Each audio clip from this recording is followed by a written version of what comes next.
Hello and welcome to 3DA English Academy, Dhanduka.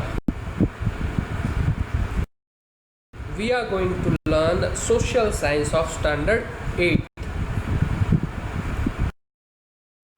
Chapter number 3, Indian Constitution, Bharat का संविधान. Constitution, Bharat का संविधान. India में जो लॉज एंड रेगुलेशन है वो किस आधार पे बनते हैं? भारत के संविधान के आधार पे, राइट. अगर हम ये लॉ जो है वो ब्रेक करते हैं तो हमें पनिशमेंट होता है. ओके, तो let's learn about Indian constitution.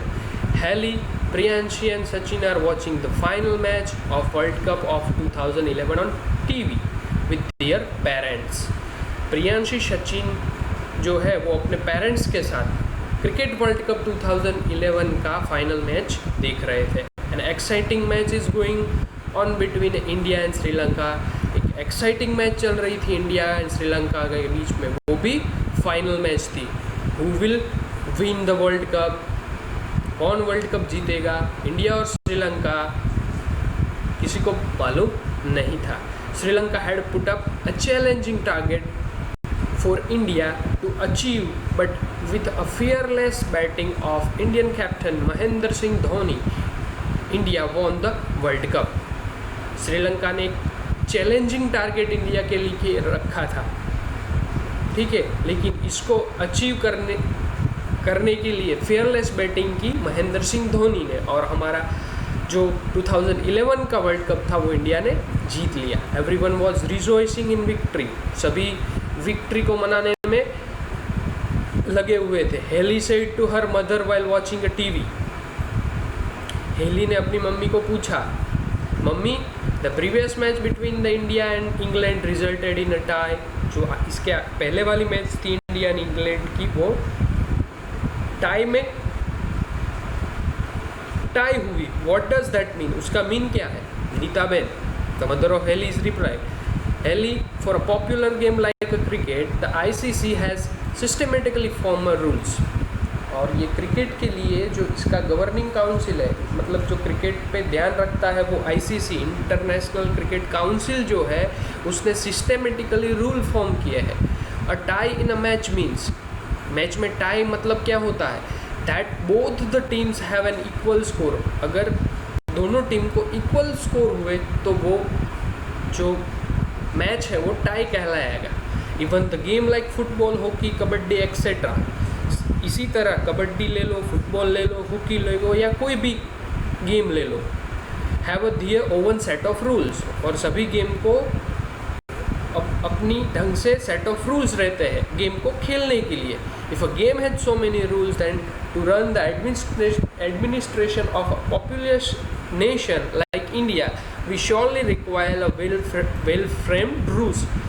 अगर एक छोटी सी गेम को भी सेट ऑफ रूल्स है, देन हम ये सोच सकते हैं कि इतना बड़ा पॉपुलस नेशन है, उसको एक सही ढंग से चलाने के लिए, उसको सही ढंग से एडमिनिस्टर करने के लिए we surely required well framed rules. और वही वेल-फ्रेम्ड रूल्स जो है, रेगुलेशन है, this is our Indian constitution, Bharat का संविधान.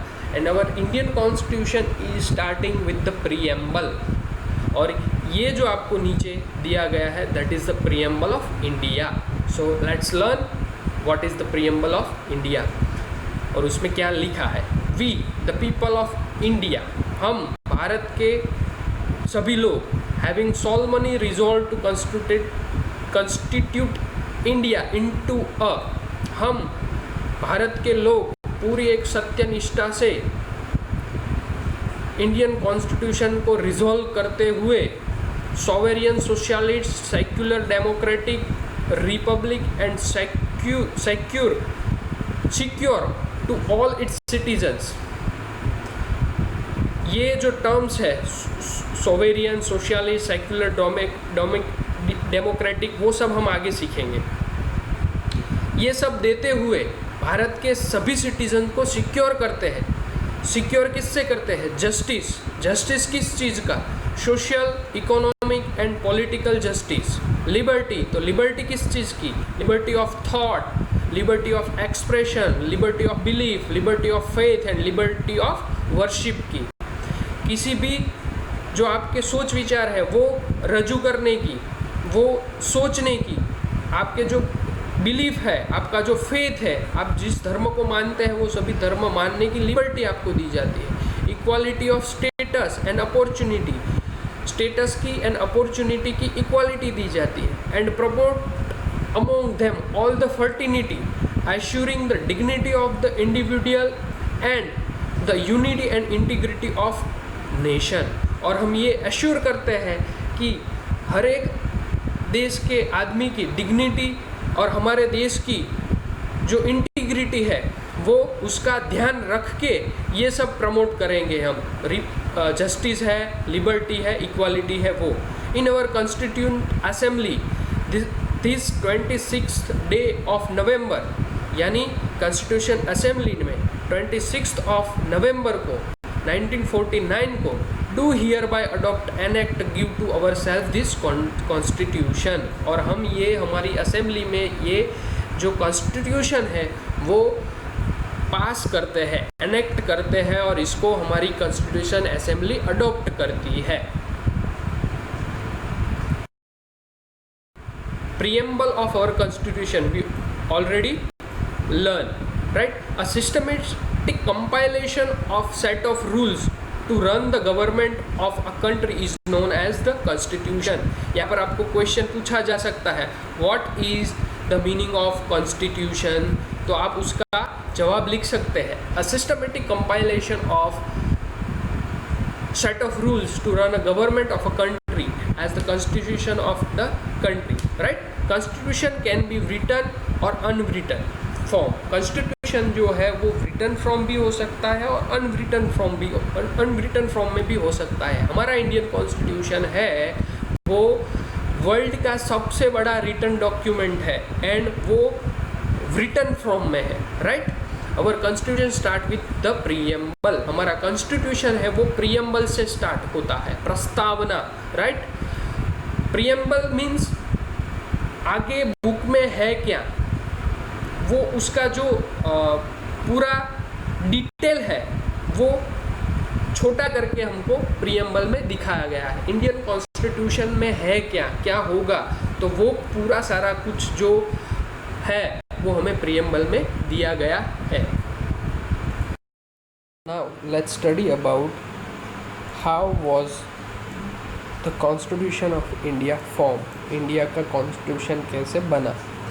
The constitution of India is the statement of national goals and aims such as democracy, socialism, secularism, national unity etcetera.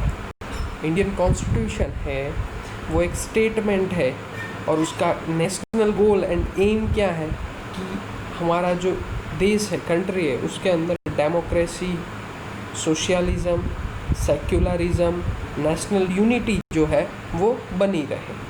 The constituent assembly was established.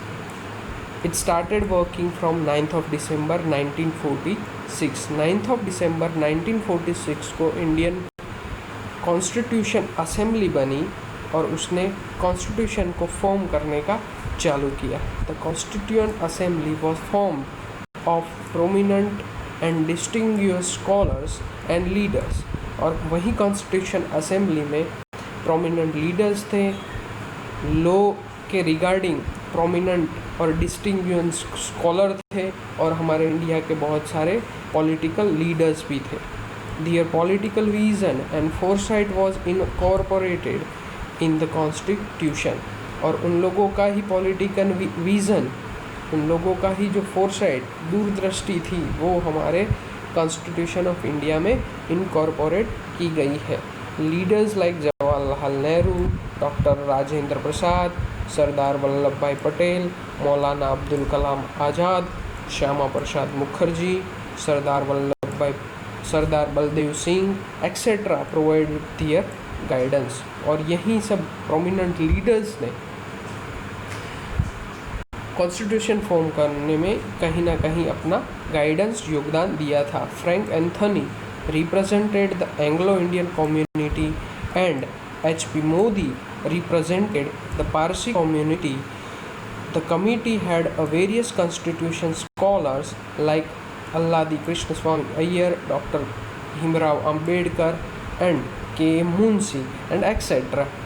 और जो Frank Anthony है उन्होंने constitution assembly में Anglo Indian community को represent किया था। HP Modi ने Parsi community को रिप्रेजेंट किया था। Now question may arise in your mind that what is the meaning of Anglo-Indian community? अगर भारत की मूल का पति या पत्नी कोई भी एक है और वो इंडिया में रह रहे हैं और कोई एक फॉरेनर है और वो लोग इंडिया में रह रहे हैं, यानी पति और पत्नी में से कोई एक इंडियन है एंड कोई एक फॉरेनर है और वो लोग इंडिया में रह रहे हैं, तो वो कम्युनिटी को हम एंग्लो इंडियन कम्युनिटी कहेंगे, राइट। और यही कॉन्स्टिट्यूंट असेंबली में जो प्रोमिनेंट और डिस्टिंग्विश्ड स्कॉलर थे like Alladi Krishnaswami Ayyar, doctor Bhimrao Ambedkar and KM Munshi. There were female members like Sarojini Naidu, Vijayalakshmi Pandit. और कॉन्स्टिट्यूशन असेंबली में फीमेल रिप्रेजेंटेटर भी थी like Sarojini Naidu, Vijayalakshmi Pandit. Doctor Rajendra Prasad was elected as the president of the constituent assembly और वही constituent assembly के जो president थे वो डॉक्टर राजेंद्र प्रसाद थे। there were numbers of sub committees to take care of various aspect of constitution और constitution के सभी aspect को, सभी हर एक छोटी बड़ी चीज़ को टेक केयर करने के लिए डिफरेंट कमेटी बनाई गई थी और एक मेन कमेटी थी और उसके नीचे बहुत सारी सब कमेटी थी। The drafting committee which was headed by doctor Bhimrao Ambedkar and gave to the constitution its final shape. और उनमें से ही ड्राफ्टिंग कमेटी थी जो उसके हेड थे वो थे डॉक्टर भीमराव अंबेडकर और उन्होंने ही कॉन्स्टिट्यूशन ऑफ इंडिया को फाइनल शेप दिया। Total 166 meeting were held by a constitution assembly in a time period of 2 years, 11 months and 18 days.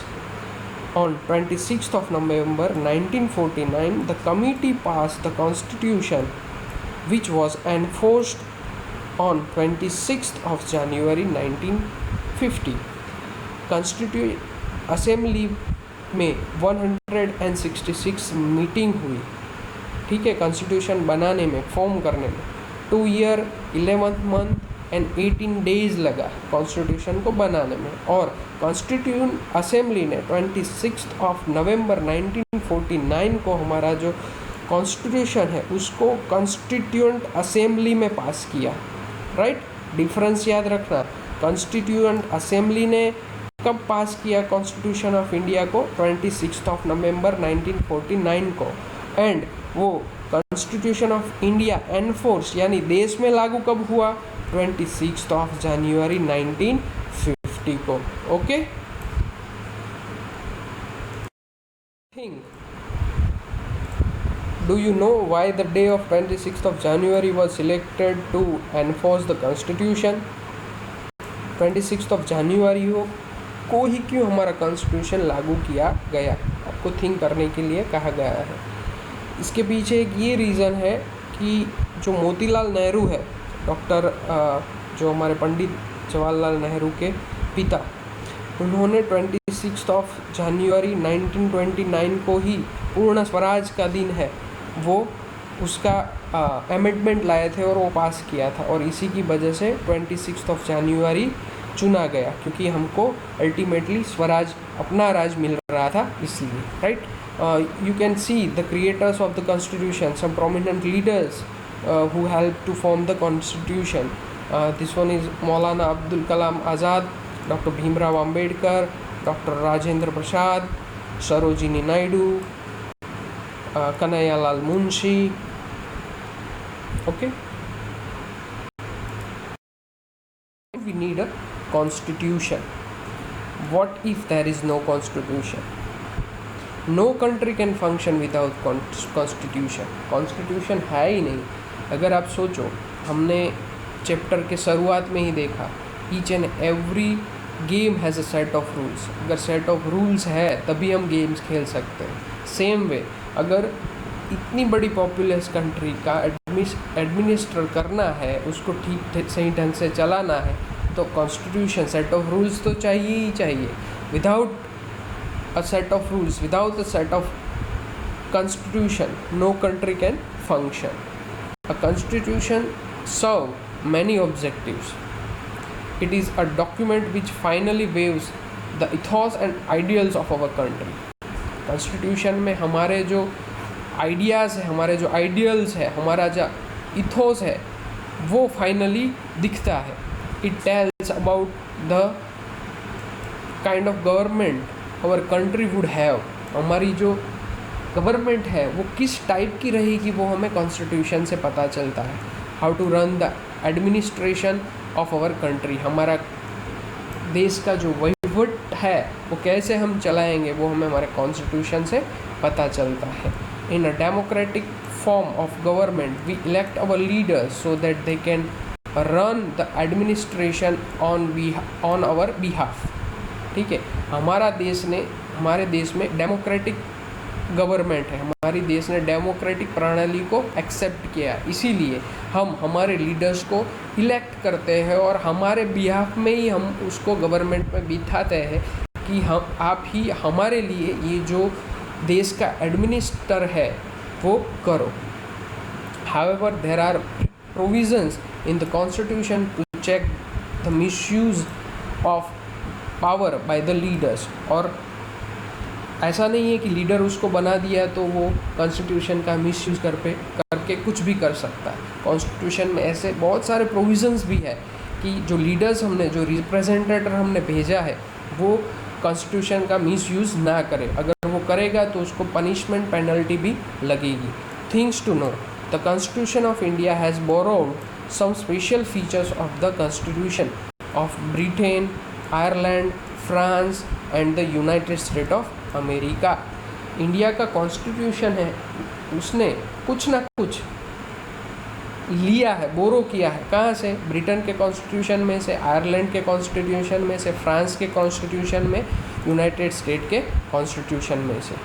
The constitution of India is the longest written constitution in the world. As I said earlier, हमारा जो constitution है वो world का सबसे बड़ा written document and written constitution भी है। Now silent features of our constitution, जो हमारे कॉन्स्टिट्यूशन के साइलेंट फीचर्स है उसके बारे में हम पढ़ेंगे। First one is democratic rule, लोकतांत्रिक प्रणाली, लोकतांत्रिक rule. India has adopted the democratic system of government. India ने डेमोक्रेटिक सिस्टम जो है गवर्नमेंट चलाने के लिए वो अडेप्ट की है। General election are held in our country every 5 year. General election होते हैं हर 5 साल में। अगर आप स्टेट में है तो आपको पता है कि स्टेट के जो चीफ मिनिस्टर है उसका चुनाव हर 5 साल में आता है, राइट। देश में प्रधानमंत्री का जो चुनाव है, प्राइम मिनिस्टर का चुनाव है, वो भी हर 5 साल में आता है। Citizens above the age of 80 are eligible to cast their vote. और जो सिटीज़न है इंडिया का वो 18 साल या 18 साल के ऊपर है, वो जनरल इलेक्शन में वोट कर सकता है। We can not imagine democracy without election.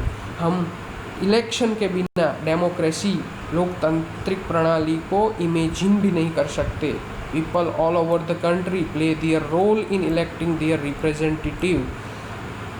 और इलेक्शन में जो रिप्रेजेंटेटिव चुनते हैं उसमें people all over the countries का बहुत ही इम्पोर्टेंट रोल होता है। And any voter of the country can contest an election irrespective of his or religion, caste, class और जेंडर। और ये जो जनरल इलेक्शन है इसमें देश का कोई भी नागरिक वो पार्ट ले सकता है, ठीक है। उसमें अगर वो पार्ट लेने में कास्ट, जेंडर और रिलीजियन नहीं देखा जाता है। अगर वो किसी भी कास्ट का है, किसी भी जेंडर का है, अगर उसको इलेक्शन में रिप्रेजेंट करना है तो वो कर सकता है।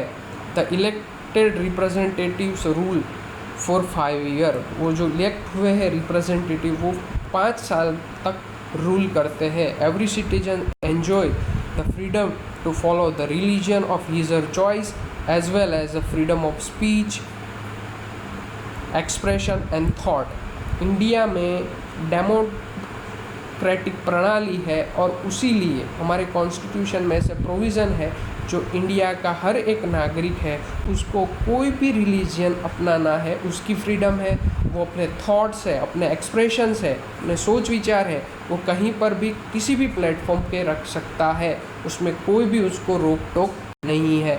ऐसा प्रोविज़न्स, ऐसी फैसिलिटी जो है, ऐसे राइट जो है वो हमें हमारा कॉन्स्टिट्यूशन देता है। Now next silent features of constitution is secularism, धर्मनिरपेक्षता। As you see in the picture that you see the church, temple, mosque, you see the Christian people, you see the Parsi people, you see the Hindu people, you see the Muslim people. Dharma-nirpeksh, secularism. A secular nation means that the government does not conform to the norms of any particular religion in its system of governance. Government जो अपना governance यानी जो वहीवट कर रही है उसमें देश में कोई एक पर्टिकुलर धर्म, एक पर्टिकुलर रिलीजन है ऐसा नहीं कंफर्म किया गया है और कंफर्म करेगी भी नहीं गवर्नमेंट। अगर आप इंडिया के सिटीज़न हैं तो आपको कोई भी धर्म अपनाने की, उसकी उन्नति के लिए काम करने की, उसके लिए वर्शिप, पूजा पाठ करने की पूरी तरह की फ्रीडम है। Citizens are not discriminated on the basis of their faith, sect of religion. अगर वो इंडिया का सिटीज़न है तो उसको डिस्क्रिमिनेट नहीं किया जाएगा on the basis of religion, धर्म के आधार पर उसको डिस्क्रिमिनेट, उसका शोषण नहीं किया जाएगा। Every citizen enjoy the right to follow and propagate the religion of his her choice. और हर नागरिक को अपने पसंद का, अपनी चॉइस का धर्म है उसको मानने की, उसको आगे बढ़ाने की पूरी स्वतंत्रता है, राइट। अगर हम पाकिस्तान को ले लें तो पाकिस्तान जो है वो सेक्युलर कंट्री नहीं है। अगर आपको पाकिस्तान में रहना है तो you must have to be Muslim, तभी आप वहाँ की जो गवर्नमेंट है उसके राइट्स ले सकते हैं। लेकिन हमारे इंडिया में you have to freedom to propogate the religion of his her choice because India is a secular country. Next silent features of our constitution is republic. Republics mean गणतंत्र. Republics mean government that obtains power from the people directly or indirectly. हमारे देश में जो government बनती है वो लोगों के द्वारा डायरेक्टली या इनडायरेक्टली बनाई जाती है। We have adopted a democratic republic system of government which means that powers are not limited in the hands of a few privileged people.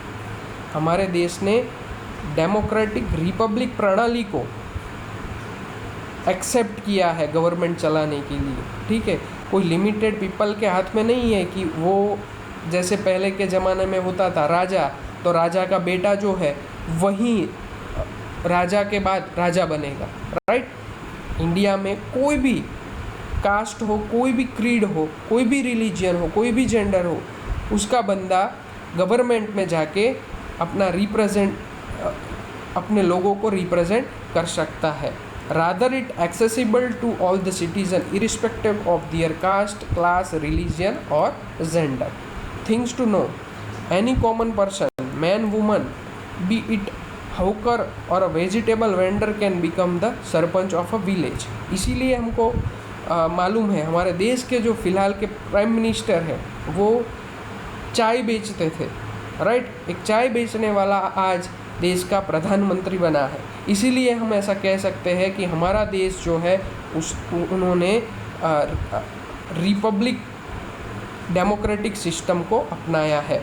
For example, मैसन Manjibhai contested election of legislative assembly and become a member of legislative assembly। जो साग-भाजी बेचने वाला एक बंदा है वो MLA, आपके रीजन का एमएलए बन सकता है। इसीलिए हम कह सकते हैं हमारा देश जो है वो रिपब्लिक है, राइट।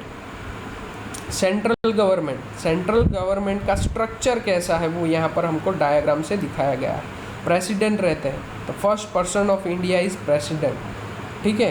प्रेसिडेंट के नाम पे ही पूरा गवर्नमेंट चलता है, जो भी कामकाज होता है वो प्रेसिडेंट के नाम पे होता है हमारे देश में। लेजिस्लेचर होता है, एग्जीक्यूटिव होता है एंड जुडिशरी, राइट। हमारी गवर्नमेंट के मेन 3 ऑर्गन है, legislature, executive and judiciary. Legislative के अंदर पार्लियामेंट आती है, लोकसभा, राइट, एंड राज्यसभा, ठीक है। मेंबर ऑफ पार्लियामेंट जो होते हैं वो लोकसभा में बैठते हैं, और जो राज्यसभा में जो होते मेंबर्स होते हैं राज्यसभा के, वो राज्यसभा में बैठते हैं। एग्जीक्यूटिव जो वहीवटी प्रणाली के में काम करते हैं वो प्राइम मिनिस्टर होते हैं, और उसके नीचे काउंसिल ऑफ मिनिस्टर होते हैं।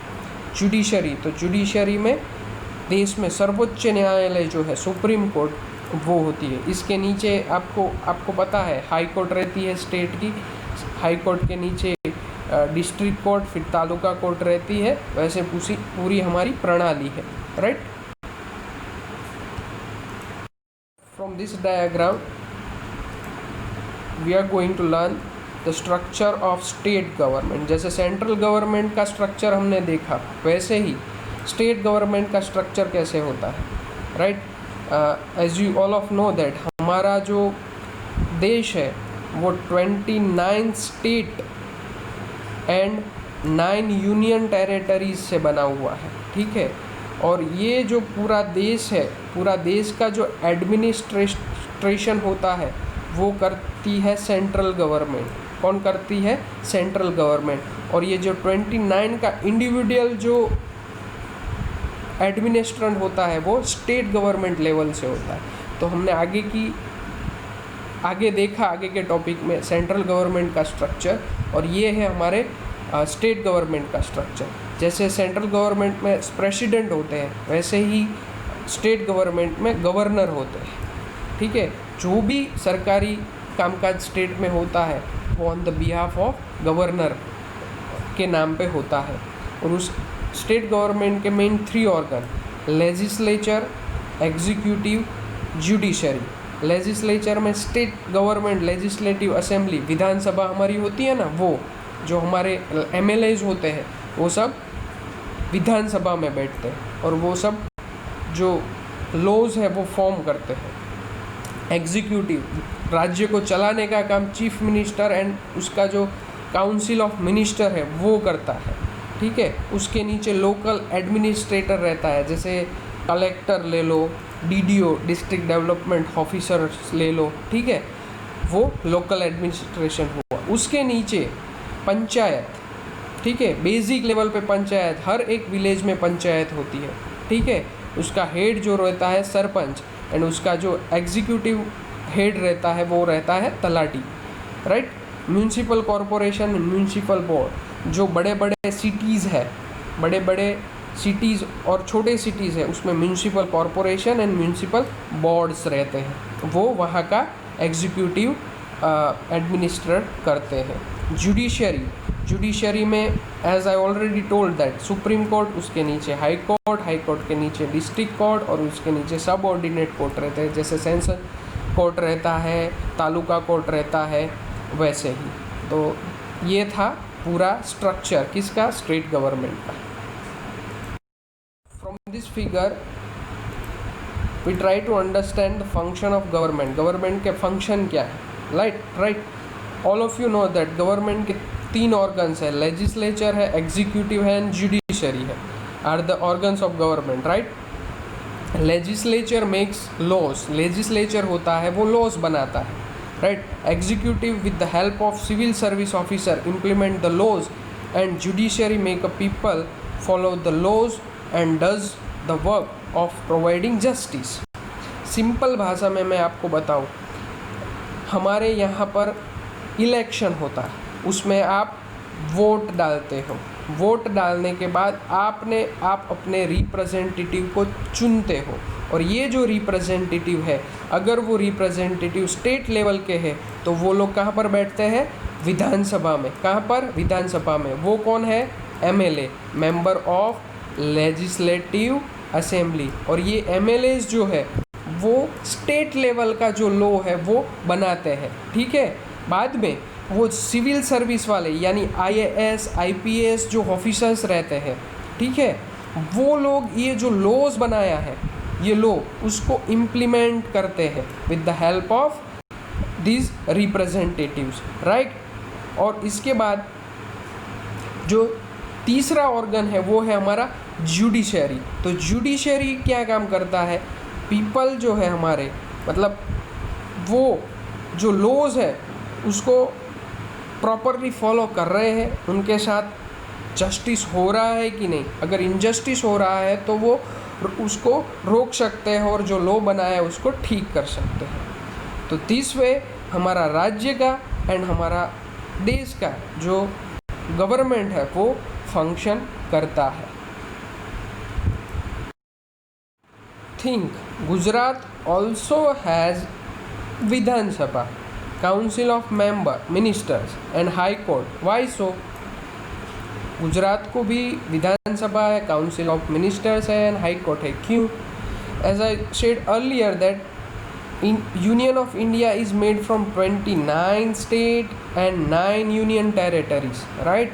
और इंडिया जो है उसका एरिया भी बहुत बड़ा है एंड वो वास्ट पॉपुलस है, इसीलिए सेंट्रल लेवल से पूरे देश को एडमिनिस्टर करना बहुत ही डिफ़िकल्ट है। सो दैट हमारा फेडरल सिस्टम बनाया गया और वही फेडरल सिस्टम के तहत state government and central government का अस्तित्व हुआ, राइट। अगर देश में सोचो एक ही कोर्ट है, सुप्रीम कोर्ट, तो एक ही सुप्रीम कोर्ट पे सबको जाना है अपना जस्टिस पाने के लिए, तो कितना कॉम्प्लेक्स हो जाएगा, कितना लोड बढ़ जाएगा। इसीलिए हर एक देश के आम आदमी तक जुडिशरी, एग्जीक्यूटिव, लेजिस्लेटिव का जो भी काम है वो पहुँचे, इसीलिए ये पूरी प्रणाली जो है वो विकसित, वो एस्टैब्लिश की गई हुई है। हमारे देश में फेडरल सिस्टम है। फेडरल सिस्टम मीन्स संघीय प्रणाली, और उसके मुताबिक फेडरल स्टेट है, ठीक है।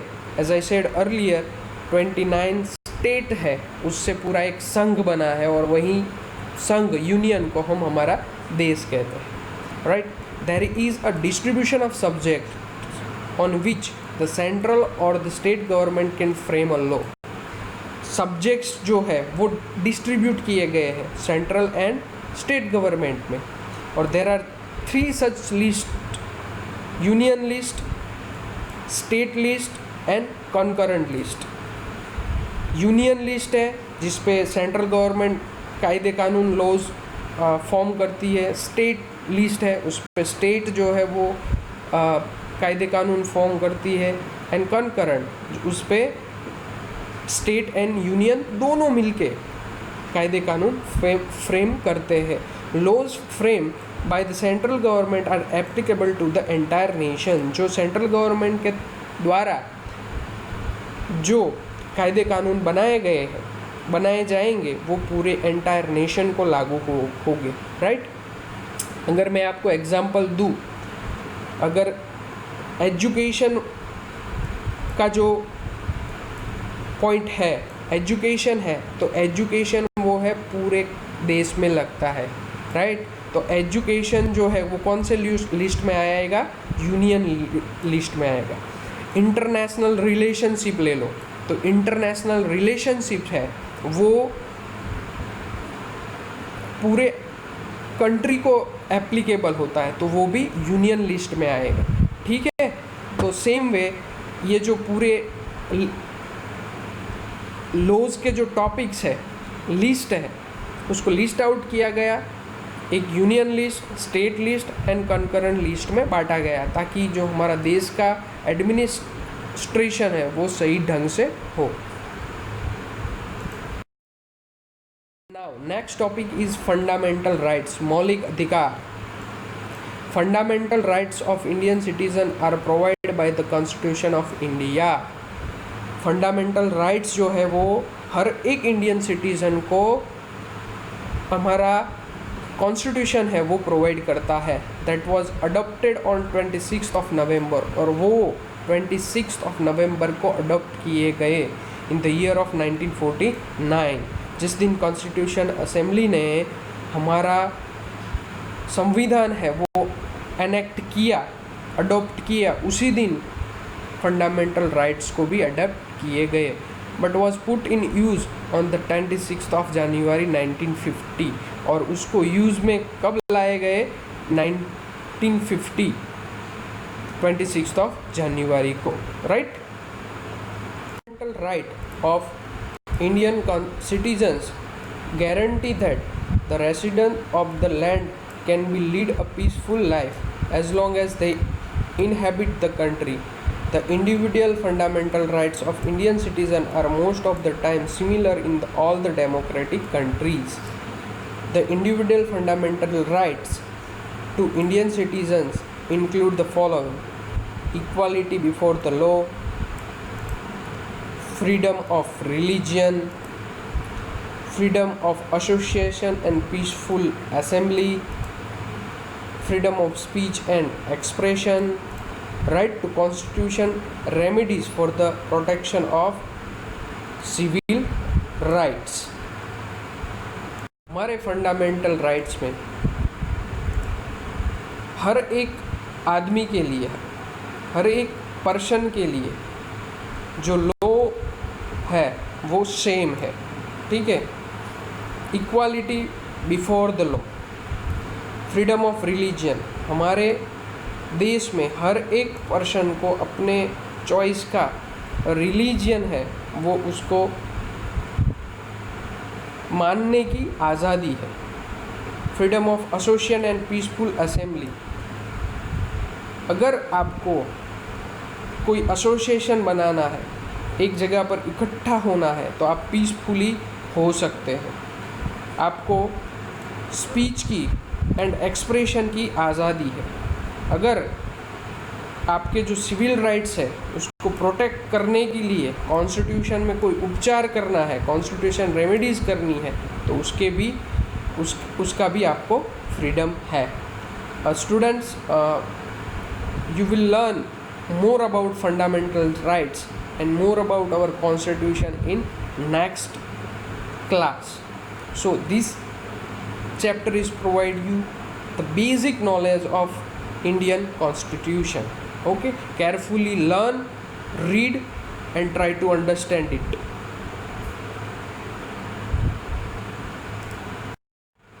Thank you for watching this video. I hope that from this video you will understand Indian Constitution chapter number 3 very well. If you have any kind of query, please type a message in a comment box. I'm sure that I will give you a reply. Thank you.